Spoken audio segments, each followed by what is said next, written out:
Saturday and Sunday, our cup overflow. So let's dive in. Liverpool 2, Arsenal 2, the top two colliding. Could have been a title decider if your title had not already been decided. Liverpool, your champions. Arsenal, bridesmaids once again.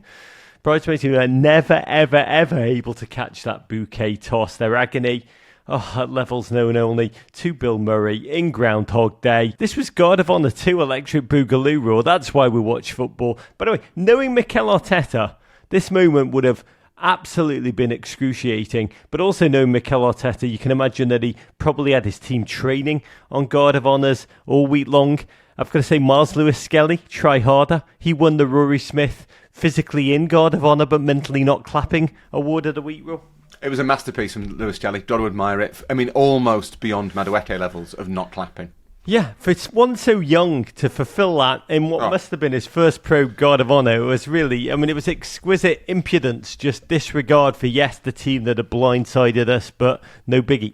But what I really liked, and this is where they both excelled, Madueke and Lewis Jelly, ahead of Bernardo Silva, in many ways the greatest non-clapper in Guard of Honour history, is that both Maresca and Arteta, and this is testament to their attention to detail, Rog, they positioned them right at the front. Yes. They were the first point of contact. I'm not clapping. Why is that? You can sort of set the tone. Big Verge, who came on an interview that will drop, I think, on Wednesday on our YouTube. First question I said to him, Verge, do you like Guard of Honours? And I kind of I didn't know how it would go. He could have been like, no, they're really ridiculous. He just goes, oh yeah, I love them. Hell, it was kind of like, hell yeah. But you watch, the shot was Scorsese, Liverpool marching out, the camera in front, and you watch Big Verge clock off to his right, something weird that was going on. Cameras pan out, it's just Miles Lewis-Skelly, head down. There in body, not there in spirit. This show is not about football anymore. This is Today in Guard of Honours. This is what we've become, Raw. It's all that's left to talk about, that and the booing. Yes. The game itself, I think Johnny Liu wrote in The Guardian that it must be one of the greatest kind of discrepancies between what a game could have been and what it could have meant. That delta. And what it did actually mean. For the data guys, that delta. It was more, though. It was a scientific experiment, really, to find out who plays better. A team who've been on the piss for about 2 weeks now, or one who've just had their hearts and their guts ripped out by Paris Saint-Germain in the Champions League semi-final. That's what I was watching. Some little intrigue. Can Arsenal lock up second place, which is really just us saying, oh, please let them fall completely. Ha ha! Declan Rice not playing, and it must have been hard for them to have their Hathaway and hopes crushed, pulverised for another season, 5 seasons without a trophy now. How'd you go again? That first half, you were watching hyper-competitive men, try and compete when there's nothing left to compete for. That first half, they were switched off. Andy Robertson got another assist for old time's sake. Gakpo stole in, headed home, 18th goal of the season for him. 87 seconds later, how we laugh from the kick-off virtually. Liverpool won the ball back, cut Arsenal apart again. Szoboszlai rolled the ball in on goal and Luis Diaz dived in to finish. Raw, you shouting out, lads, Arsenal, you can stop your Guard of Honour now. Thanks, boys. Long Guard of Honour. I was enjoying the Dominic Szoboszlai run. That's been his sort of super weapon this season. Yeah, it did feel... I was surprised, to be honest. I thought that the Guard of Honour, especially in light of the heartbreaking elimination by PSG falling short for the season, I actually thought the Guard of Honour might give Arsenal a real kind of emotional boost. Just surely the humiliation written into the Guard of Honour for everyone except Miles Lewis-Skelly. The inherent cookiness of having to stand and applaud the champions onto the field. I thought that might give them a little bit of an extra spur, but it seemed to deflate them even further. And that, I've got to admit, that surprised me how passive Arsenal were in that first half. Yeah, Liverpool fans at the urinal screaming, best team in Europe. You're having a laugh. How they did laugh. Credit Arsenal, honestly, for summoning any energy to fight back resiliently. Second half, Liverpool dropped their tempo. Martinelli, fine kiss of a header as Virgil switched off right after the break. And then Mikel Merino, super striker, played on by Trent. We'll talk about him in a second. To stoop to conquer after Alisson's palm away from an Erdegaard Master Blaster went off the post and up the gut. There was the Merino red. Arsenal's league leading 6. So they are top of something. We'll talk about Arsenal in a minute because I think it's really important, big picture. But we have to go back to the 66th minute. Trent Alexander-Arnold came on. As he prepared to, the Anfield faithful started to sing the Stevie Gerrard song. Again, just Shakespeare levels of brilliant. Like, you could have been a legend like Stevie G, but we'll never sing your name like this for years after you leave. Then they booed his first touches after he come on. They sang Conor Bradley's name. We talked quickly about Trent last week because news broke about his defection, really, to Real Madrid. I think we both share a certain sense of empathy, which is not really appreciated by many Liverpool fans who've been in touch, that, someone human who'd only known Liverpool, the city and the club, would have wanderlust after winning everything and would want to experience and explore the world around them. That's like a natural human thing. Try new things, crave new experiences. A lot of Reds got in touch to say, no, we don't understand that. Ultimately, I've learned this week, not for the first time, there's the rational and the emotional, and there's a neutral. You can be the former, but the boos, we saw the pure emotional. Yeah, and I think there's a lot going on with the booing, and we've touched on some of this before, Rog. I think that part of the pain, obviously, is that he's a homegrown kid, he's a Scouser, he is a player for whom I think a lot of the fans treated as like an avatar almost of their dreams, their hopes, and it feels like a betrayal. I think that is a completely legitimate interpretation. I think it also, for a lot of fans, is incredibly sad. And that is an emotion that fans, people in general, maybe, it pours out in weird ways. It manifests in strange ways. And I think a lot of people find it very hard to accept that seeing Trent Alexander-Arnold not play for Liverpool next season will just be quite sad. That will make me sad, and it's okay to be sad about that. I think on a rational level, everybody accepts kind of the logic of it. They maybe feel there's a little bit of disingenuity about, the role that money might have played in the potential move to Madrid. And leaving for free, that's like a salty and the woundy. And so the leaving for 3 thing, and I don't know, forgive me if I'm kind of rehashing old ground. I think the one bit of context that's maybe missing from a lot of observers, shouldn't use that word, they're my employers. A lot of observers, not the observer. That's product placement. A lot of commentators.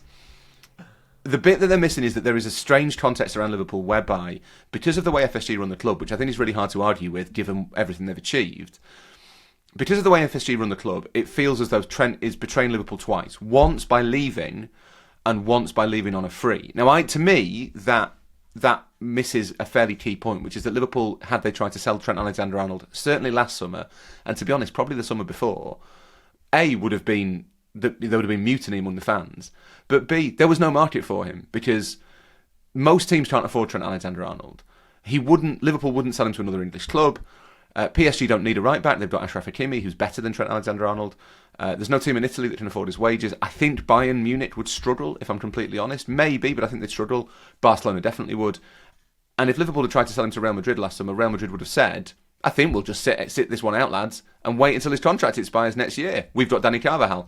There was no market for Trent Alexander-Arnold. But, to the fans, it feels like a homegrown player, a Liverpool fan, who should understand their concerns, their quibbles, their annoyances with the way FSG run the club, is not only leaving, but he's leaving for nothing, depriving them of the fee that might buy his replacement. And that, I think, is the thing that's made it particularly noxious. Yeah, I mean, here's what I've come to realise watching this, Rule. It hurts in life, in family. It hurts in life, friends. It hurts in life, I mean, all the way through, long list. It hurts in life when someone of your own leaves you. Not just leaving the club, but if Liverpool is a religion, and we often ban this about it's more than football, it's a religion. And I do think Liverpool, having grown up there, and living through the knock-on of the Shankly era, where the city had nothing, you can make the case there is many tenets of religion, and many of you listen to the show who are theologians, the believing, the belonging, the behaving, that religions are ultimately prescribed. There is a lot of that in being a Liverpool fan. He's rejecting the faith, Trent, watching this. Religions have their way of handling that, and I think for Jehovah's Witnesses, for the Amish, for Orthodox Judaism, there's this an act called shunning, which is used to almost control the conduct of the members. Shunning, it's like it's almost like a form of bullying and rejection.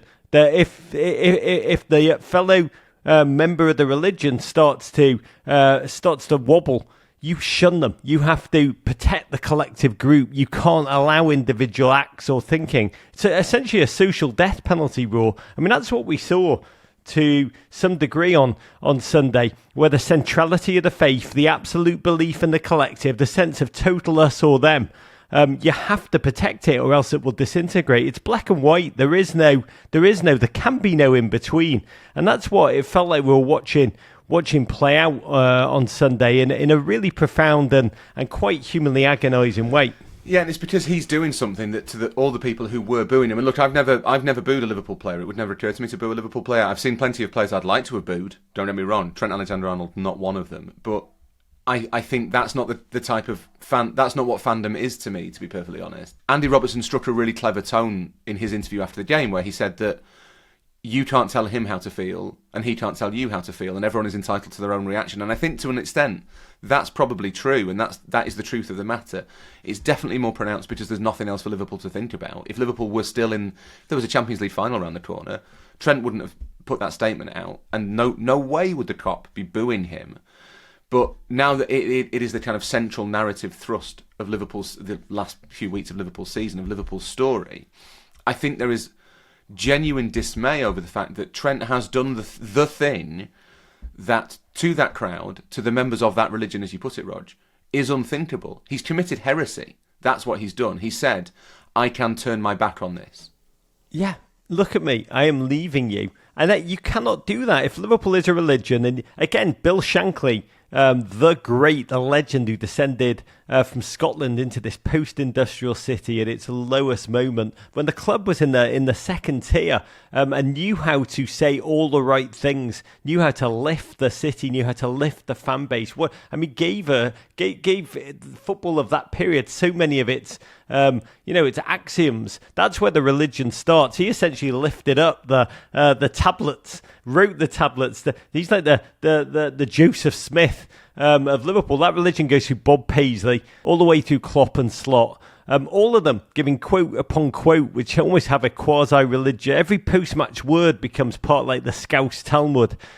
So when Liverpool wins now, what's interesting, you told me this, Raw, from being at the Spurs game, that the amount of old chants from the 80s and 90s that came out, the fans actively fusing this season to the texts of the great ones of the past, these heroes, their forefathers who begat them. Liverpool's history, the modern period, Shankly is Genesis, Paisley is Exodus. If you want to be a nutso, I'm pushing this far too far, FSG may have just written Leviticus and Numbers, but it is a very... it is different. Liverpool fandom is different. You could make the case it's almost a fundamentalist kind of theology, which is why Trent has to be blotted out. He does. You have to be expunged. You either believe or you don't believe. And that modern fairy tale that he's lived, it was beautiful. A local boy who dreamed of leading the club. He grew up, supporting to a league title and then doing it. Not once, but twice. That's not meant to end that story with. And then he turned his back on the club. Stevie Gerrard did not do that. He's not a legend in this reality. He's a prophet. He's more than. But he didn't deliver league glory. Nor did Jamie Carragher. Trent has twice. So for me, I look at Trent, I'm like, how do you keep developing as a human being? Never mind a footballer. You need new challenges. But what happens now?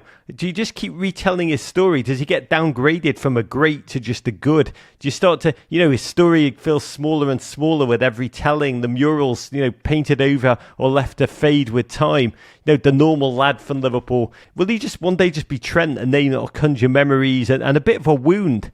I hope that won't be the case. I hope it's a wound that will heal. But how do you understand that? All this talk of legacy, Raw. Well, to be honest, one of the things that I thought or have been thinking over the last few months, as it's become increasingly obvious that he's going, is that he's going at quite a good time to come back. Go and play for Real Madrid for 4 years, and at the age of 30, leave them on a free transfer too, and come back to Liverpool. That would have been...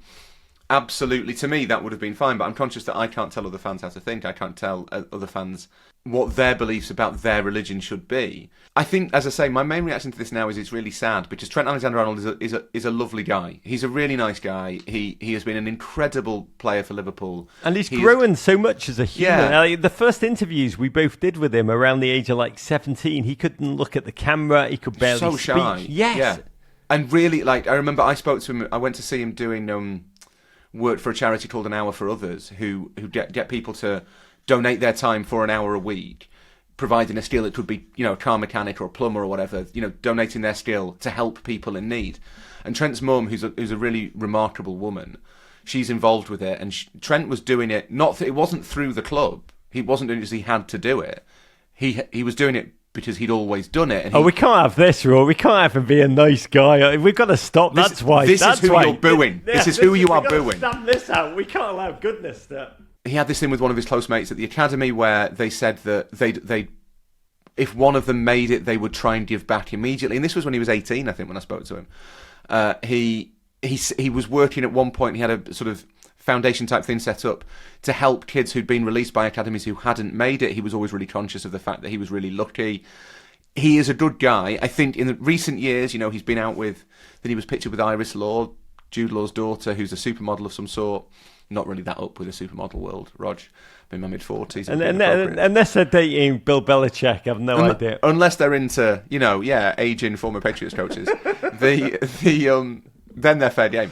No, I only know her from her work in Miss Maint and in the talent in the beauty pageant. But there is now a slight element of like superstar accoutrement to Trent, and I think there is a perception maybe that he has done a little bit more big time, but I don't think that's true. I think he is still Trent Alexander-Arnold. He has lived this incredible life.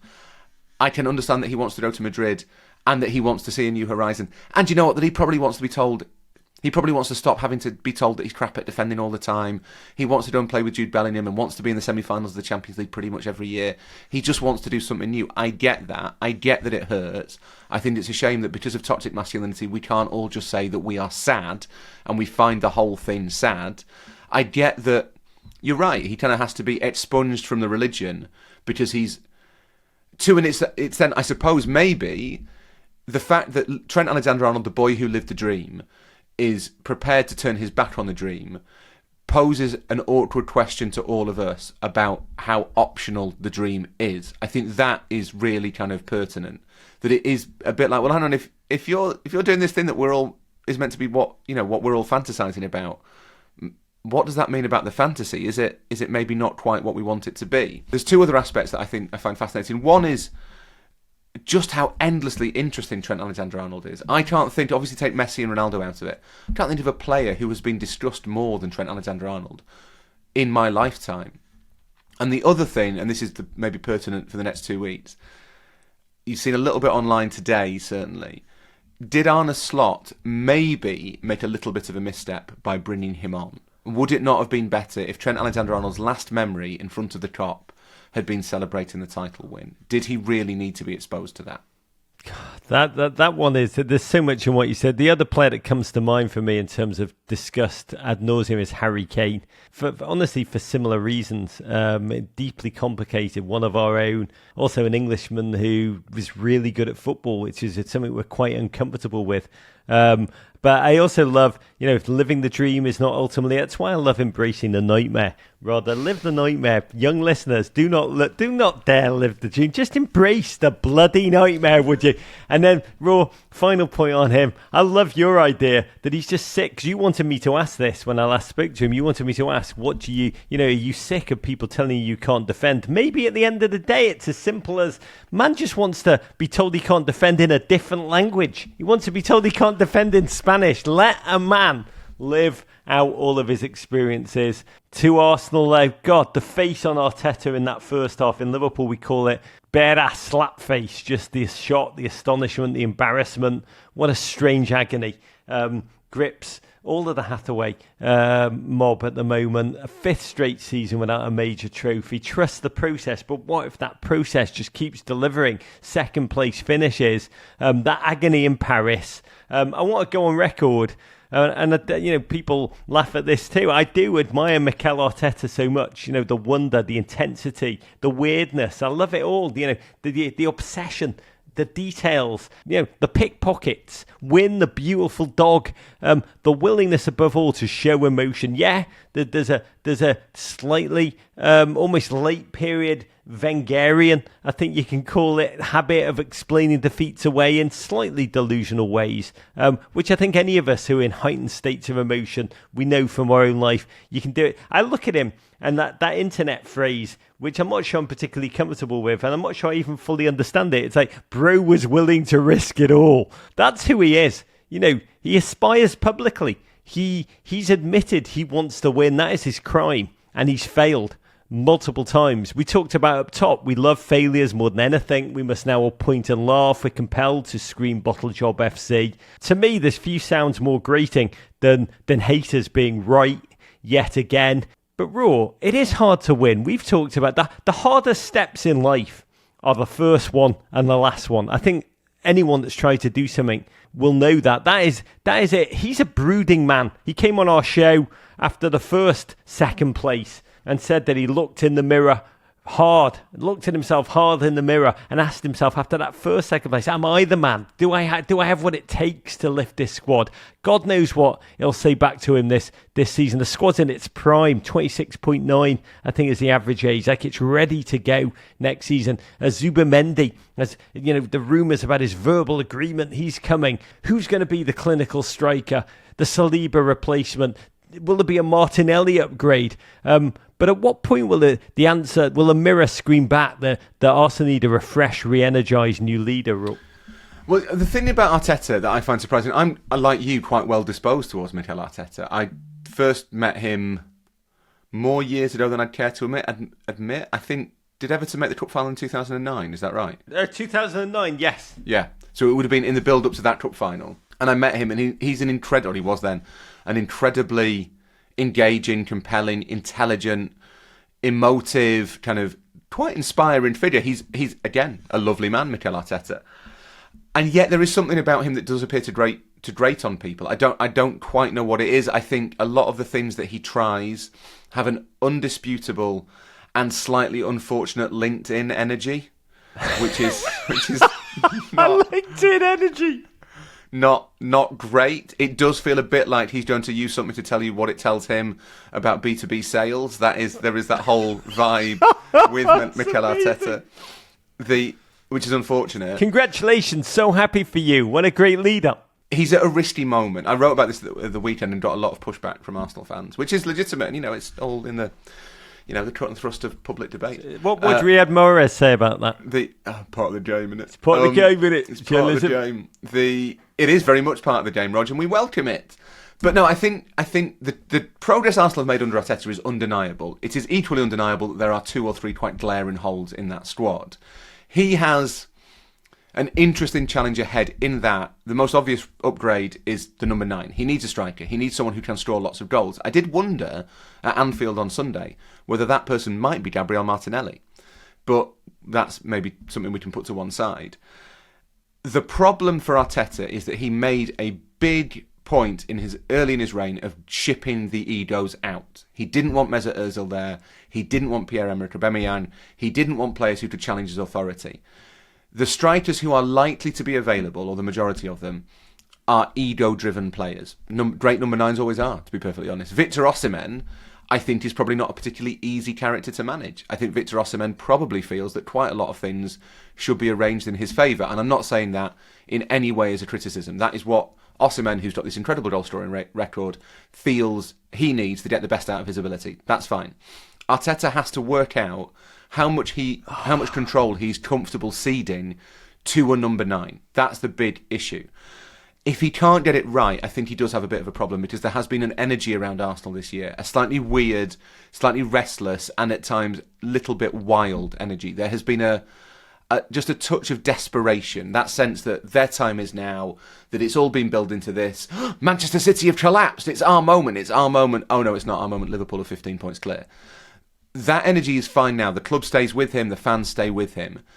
If next season it starts to look a little bit like the title might be out of reach again, if Liverpool continue, or if City rebuild, or if, I'm going to say Manchester United, but let's not be ridiculous, if Newcastle push on, if Newcastle, who've been this great form team, this great force the second half of the season, if there is a point at which Arsenal look at the table next season and think, we have lost ground yet again, this might be another year without a major trophy, at that point, I think the fans, not all of them, but some of them, might just start to curdle on Arteta, because at some point, a journey has to have a destination. When you lose Hathaway, is that the tipping point? I can just see. I mean, has Anne Hathaway got a boo in her? God bless. I don't know. Let's find out. Hathaway is essentially the new troops.